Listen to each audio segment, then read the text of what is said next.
Take a look at this body composition analysis. Now, of course, you can see that this person is 5'3" and lost a significant amount of weight in about 6 months. Now, you're probably thinking like, well, aren't you gonna tell us how she lost that weight? That's amazing.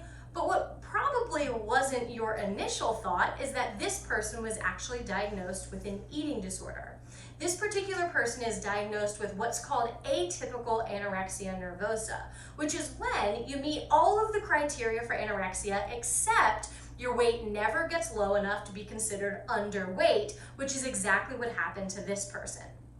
This person was engaging in behaviors over this 6-month time period of restricting intake incredibly low, oftentimes 500 calories or less. This person was purging once or twice per day. Now, over this 6 months, she did have a few time periods in there where she would binge and then also purge that, and a few times where she was abusing laxatives. But all in all, these behaviors were of course super detrimental to her body, and that's what got her this diagnosis of atypical anorexia. By September of 2019, this person actually ended up in residential treatment for her eating disorder because these behaviors had gotten so bad.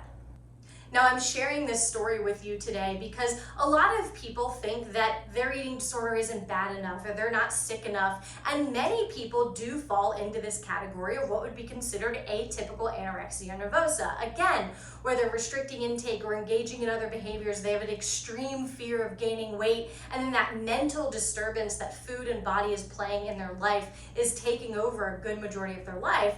But their weight never gets low enough to make them think that they're sick enough to deserve treatment. But that's not true. What I want you to take from this is that anybody deserves treatment. Eating disorders do not discriminate. Anorexia doesn't look a certain way. Bulimia doesn't look a certain way. Binge eating disorder doesn't look a certain way. There is no one way that someone has to appear or be behaving in order to have an eating disorder. So if you feel like you resonate with this video, I want you to remember that recovery is worth it and you don't have to be sick enough in order to seek help. Guys, thanks so much for being here. Don't forget to like and subscribe.